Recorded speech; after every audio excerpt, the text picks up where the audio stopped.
Saya sekali lagi mengingatkan kepada orang-orang ketiga yang mana ingin membantu Agus, cukup bantu dengan doa. Udah, itu aja. Agus itu harusnya lebih tahu diri. Dia sudah menerima donasi, ya nggak usah terlalu banyak ngomong teriak-teriak lah, tahu diri lah. Jadi si Farhad Abbas kalau menurut ceritanya mengekspos Agus.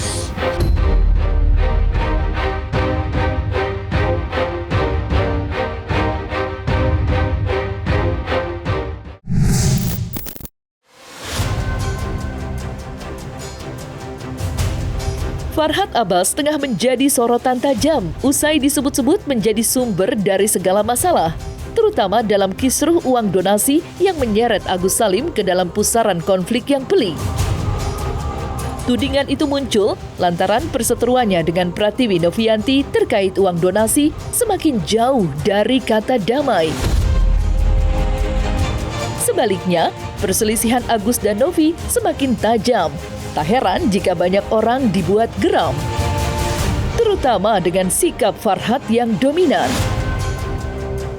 Menanggapi polemik uang donasi, pembaca kartu tarot Kokoh Antoni menyebut jika Agus hanya dijadikan kuda tunggangan bagi orang ketiga yang sedari awal hanya mengambil keuntungan demi popularitas atau citra sebagai seorang pengacara. Lantas seperti apa hasil penerawangan Kokoh Antoni dalam melihat konflik Agus dan Novi terkait uang donasi?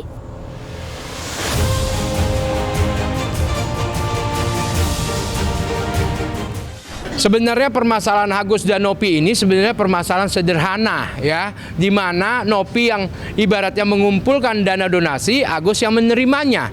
Nah, sebenarnya masalah mereka ini simple. Ya, tapi karena banyak orang-orang ketiga yang ingin masuk dalam cerita ini, yang mengambil keuntungan, yang mencari pansos, ini yang menjadikan buyar yang ibaratnya tidak sesuai dengan apa yang terjadi untuk saat ini. Ya, contohnya Agus. Sebenarnya Agus, menurut kata hati Agus, ya, apa yang dia lakukan untuk saat ini, sebenarnya ketika menerima dana bantuan dari Novi, Agus menggunakan dengan baik, selesai. Novi pun sebaliknya seperti itu. Ketika dia memberikan ke Agus, dia awasin dana itu dan ibaratnya dia pantau terus dan ini juga selesai. Tapi gara-gara orang ketiga masuk dalam cerita ini, akhirnya semuanya jadi tidak memiliki tujuan, ya. Apalagi orang ketiga di belakang Agus, ya. Ini kan orang-orang yang ibaratnya dari netizen sendiri menilainya sudah tidak baik, udah tidak mendapatkan prioritas. Gimana pula orang ini bisa membela Agus? Nah, ini dia, ya. Jadi sebenarnya janganlah diributkan karena ini uang donatur, ya, ingat itu, ini uang donatur. Jadi digunakan dengan sebaik mungkin. Jagalah perasaan donatur-donatur yang udah membantu, bukan malah kalian mencari panggung yang mana panggung ini posisinya kalian kuasai. Akhirnya Agus dan Novi menjadi boneka. Nah, ini bahaya untuk kelangsungan kita. Ya, makanya ini kita bisa mengambil satu contoh di mana contoh ini semua menjadi pembelajaran hidup buat kita ke depannya. Masalah Agus dan Novi disingkirkan, masalah pribadi yang naik. Nah, ini dia, makanya sangat lucu sekali loh. Ya, karena apa? Ada orang yang niat baik membantu orang lain karena tidak sesuai dengan bantuan, akhirnya masuk ke jalur hukum. Ini sudah sangat melebar sekali kepada orang-orang ketiga ini. Ya, harus mengintrospeksi diri. Ya, jangan saling tuduh. Jangan saling menghakimi, ya, karena masyarakat lebih pintar daripada kalian. Itu dia, ya. Sebenarnya kalian itu sudah dihujat. Saya sekali lagi mengingatkan kepada orang-orang ketiga yang mana ingin membantu Agus, cukup bantu dengan doa. Udah, itu aja. Saran saya untuk Agus, kalau bisa, ya, hilangkan orang-orang ketiga ini. Hilangkan semuanya. Ya, kalaupun ada orang ketiga yang ingin membantu Agus cukup hanya meminta doa, ya, atas kesembuhan dia. Tidak usah ikut ibaratnya membantu bagaimana apa yang harus dilakukan Agus. Ini jangan. Yang ada nanti Agus makin stres. Agus akan makin dihujat.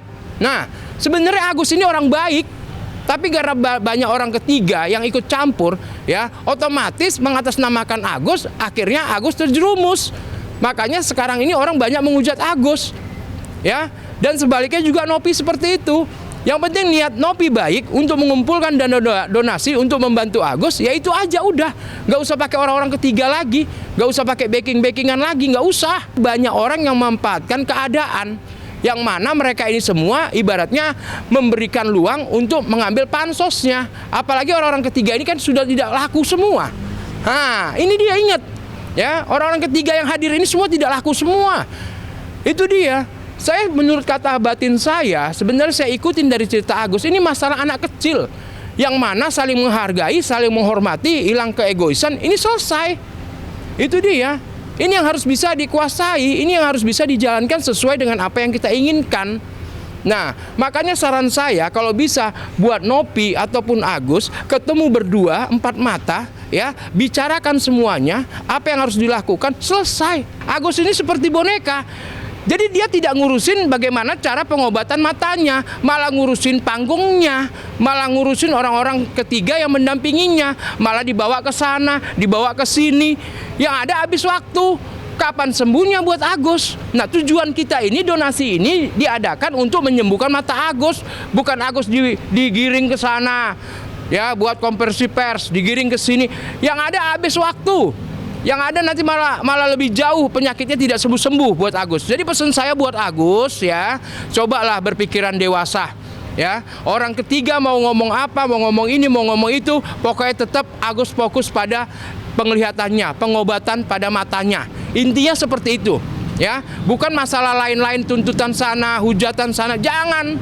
Jadi pesan saya buat Agus, pokoknya sekarang ini minta bantuan doa, minta penyembuhan, ya, bawa ke dokter, diobati, sembuh. Nah, ketika nanti Agus sembuh, baru kita fight lagi, Gus. Nah, baru enak kamu ceritanya. Karena apa? Cerita utamanya ini dinomor 2-kan. Yaitu yang paling penting adalah kesehatan kamu. Nah, itu dia. Jadi yang kamu minta kepada Nopi cuma satu, bagaimana caranya biar mata saya sembuh, biar uang itu keluar dari Nopi sesuai dengan pertama kali donasi ini dibuat. Ini pesan saya buat Agus.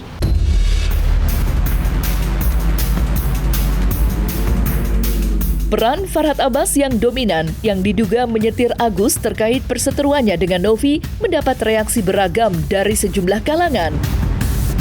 Tidak terkecuali pengacara senior Hotman Paris Hutapea, yang mempunyai pandangan lain dalam melihat konflik yang terjadi antara Agus dan Novi. Lantas, apa pandangan Hotman secara keseluruhan dalam melihat perseteruan Agus dan Novi yang meributkan uang donasi? Serta apa saran Hotman Paris baik untuk pengacara Agus, dalam hal ini Farhad, yang disebut-sebut mempunyai kontrol penuh atas langkah Agus, maupun untuk pihak Novi?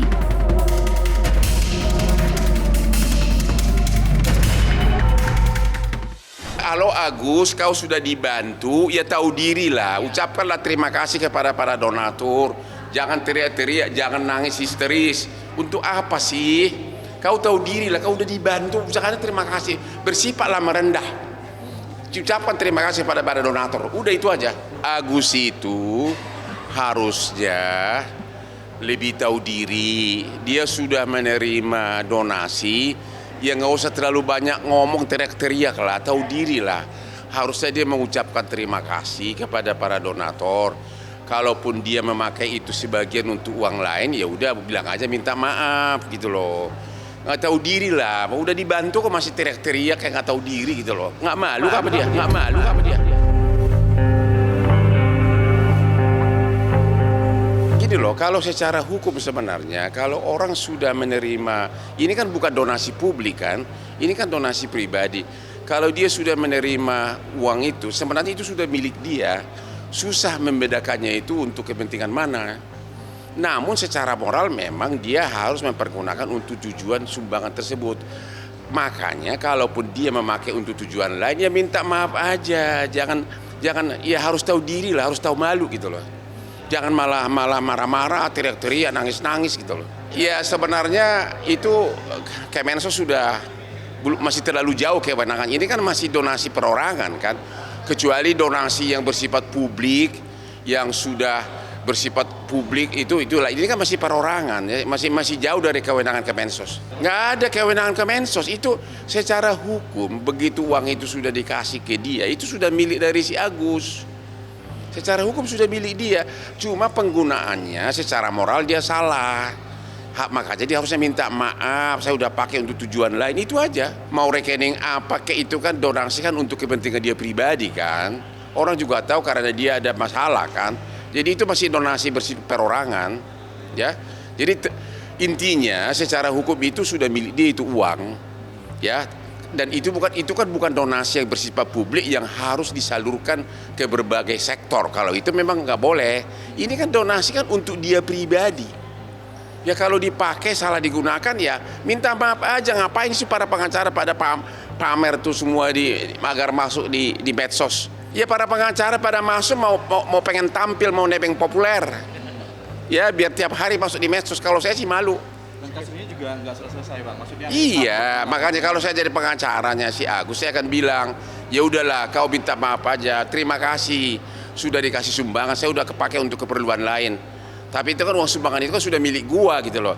Secara moral memang saya salah, saya minta maaf gitu aja si Agusnya, ya. Aduh itu nggak ada kaitan ke PPATK itu mah, nggak ada itu dah. Itu bukan pidana, bukan pidana. Itu udah milik dia uang itu.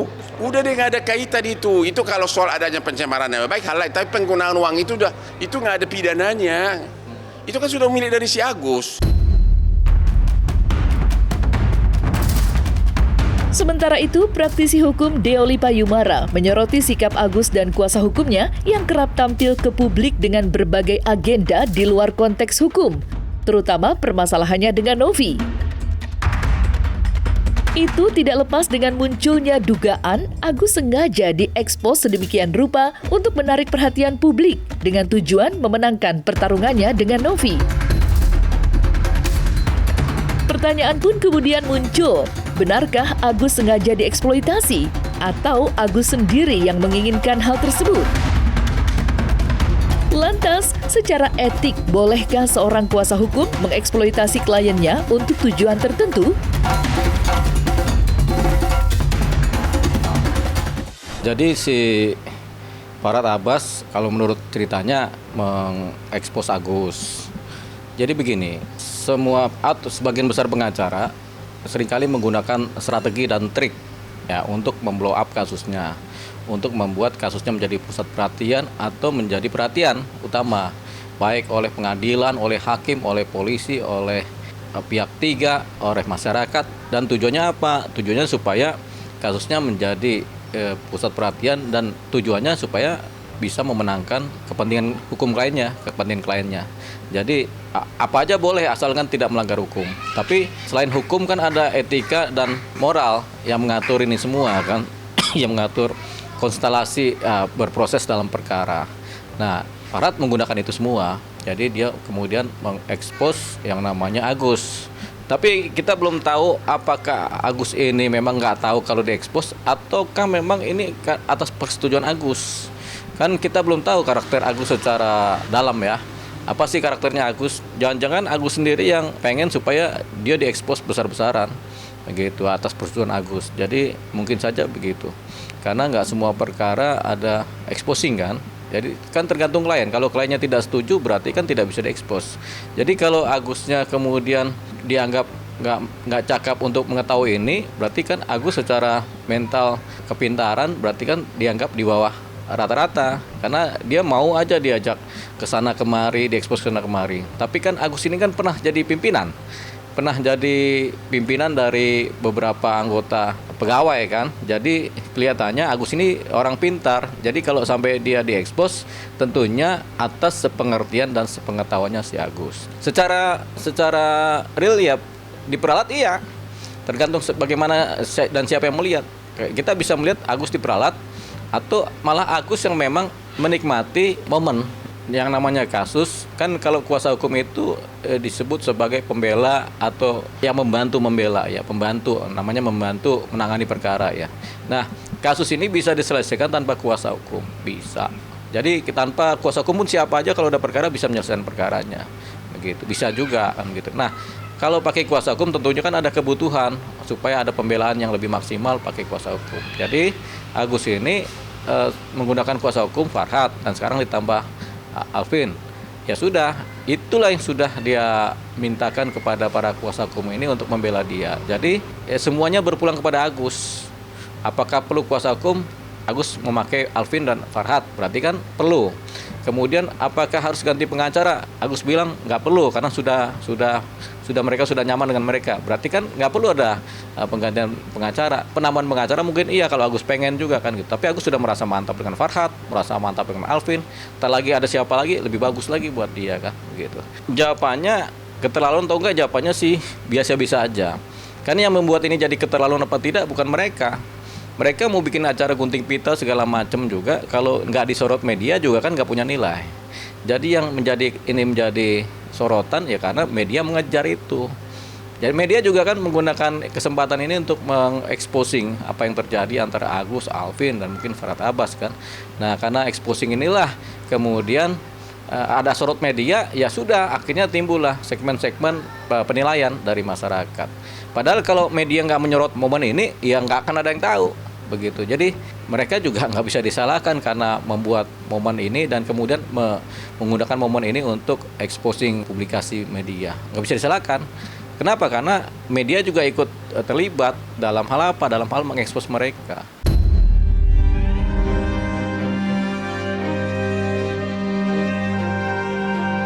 Nah, selesai sudah Cumi Lovers, saksikan terus Cumi Camp In-Depth, kabar lengkap, mendalam, dan akurat dari narasumber terpercaya. Dan jangan lupa untuk like, subscribe, dan juga share channel YouTube Cumi Cumi.